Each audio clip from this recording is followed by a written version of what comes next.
folks, hope you're doing well today. Say I wanted to cover, maybe a little different topic today, and that's dealing with old bikes that you might want to flip or fix up, whatever, and some of the costs that might be associated with getting an old bike.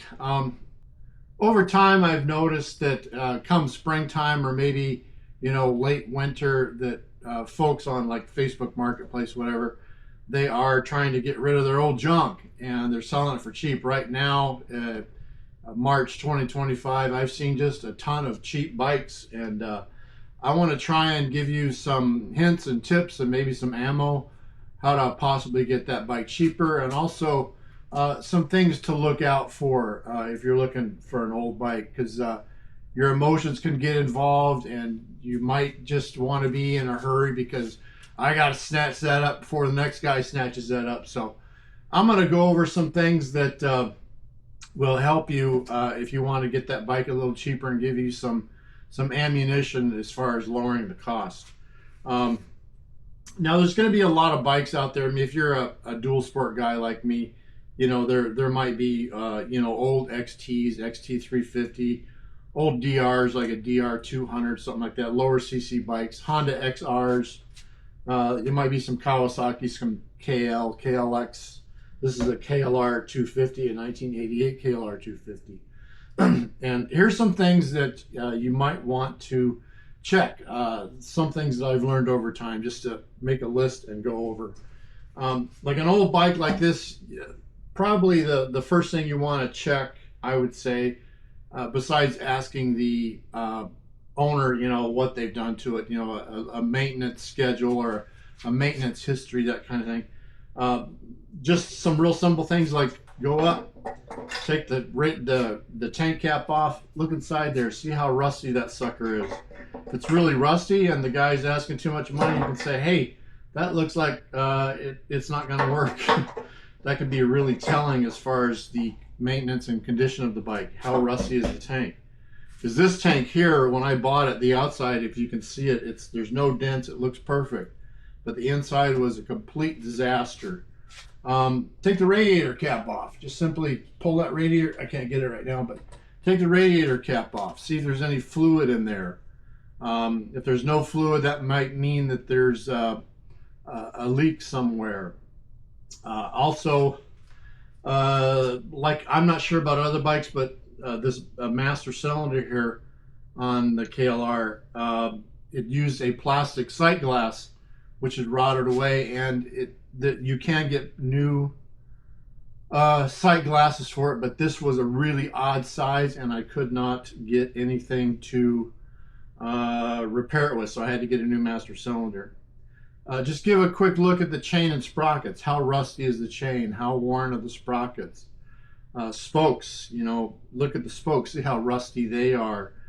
And also you can just bring a little wrench and do a little ting-ting method. If I can maybe demonstrate that later, but there should be a distinctive ting, and that'll tell you if the spokes have ever been adjusted. Tires, look at your tires. Look at the tires on the bike. How old are they? All cracked and rotted out, or they look pretty good? Fork boots. Now, like on the KLR here, the fork boots were completely destroyed, and I thought, oh, no big deal. Fork boots are fork boots. Not true. I had a heck of a time finding fork boots because you need to get the small diameter, the big diameter, and the length. And for these fork boots here, this was the last pair. According to the guy I bought them from, this is the last pair in the United States. They will not make them anymore. So that's a big deal. The monoshock, just simply sit on the bike and bounce it up and down and see, what condition the shock is in. Now, this bike, the monoshock was completely destroyed or worn out. It was not rebuildable, so my only option was to either buy an OEM, which was $1,100, or go aftermarket. That was my only choice. Blinkers. I forgot to grab a blinker here. Let me grab one. Blinkers. Now the blinkers here, they look just fine, but on the Kawasaki KLR, this is a common problem. This little retaining nut that goes into the rubber here, shot. Can't use it, so I got to replace all the blinkers. They're all this way. Doesn't have a battery, because you're going to need a battery. That's going to be an extra cost. This one did not, so I had to buy a new one. Exhaust. What kind of shape is the exhaust in? It might be rotted out. It might be okay. Who knows? But if you want it looking good, you're going to have to strip it down.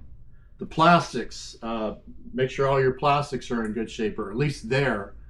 Like this bike, it had all the plastics, but had it not had all the plastics, plastics for the old KLR, like this one here in particular, unavailable. Can't get them. That's some basic things, I guess. You know, make sure the motor turns over. Ask questions like, when's the last time the valves were adjusted? The carburetor, when's the last time the carb was cleaned? The problem with that, you may or may not get the truth. With this one, I was not told the truth. I was told that the carburetor had been rebuilt.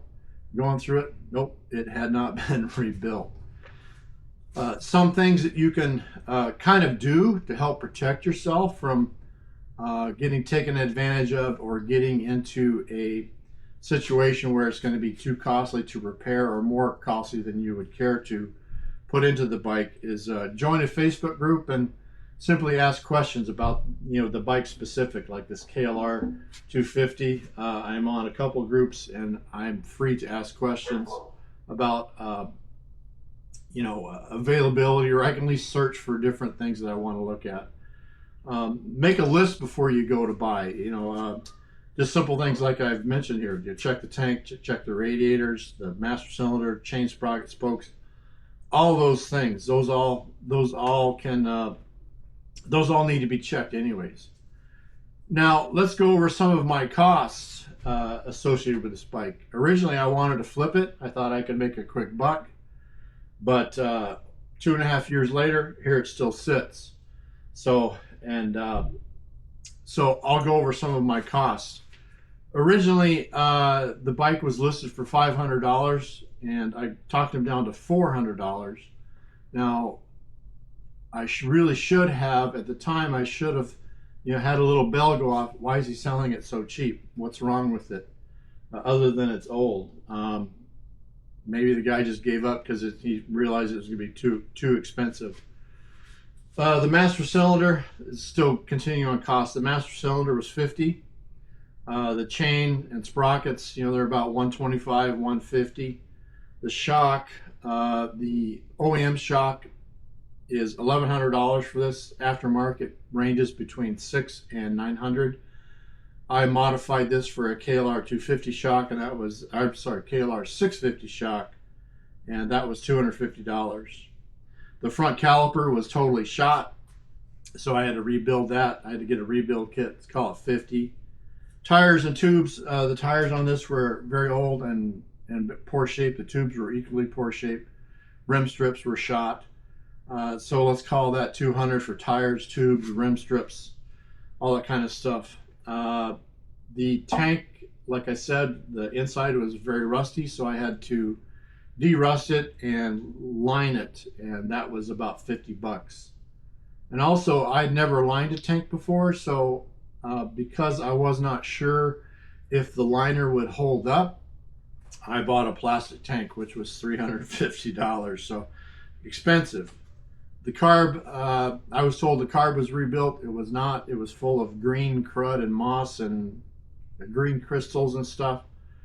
So that was what, $50.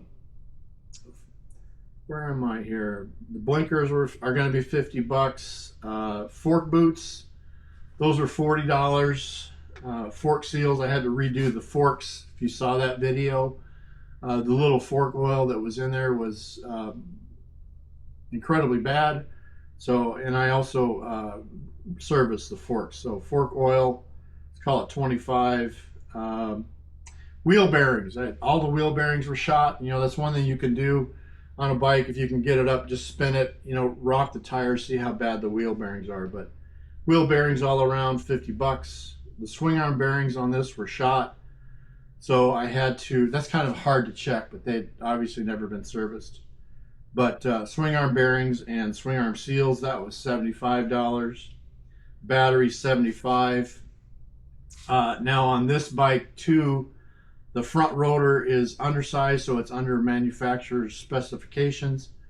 The OEM rotor was $350. I bought a used one on eBay for $175, which is really ridiculous. I don't know why rotors on bikes are so expensive, but they are. All the pads were shot, so there's $50. The brake line, the front brake line on this was shot, so I had to buy a new one. That was $80. I got a stainless steel one. And throttle cable. These throttle cables have worn through right here on the steering stem. So that's $75. And I got a manual, so that's $50. Now, with all that said, I'm into this bike with the purchase price for $2,295.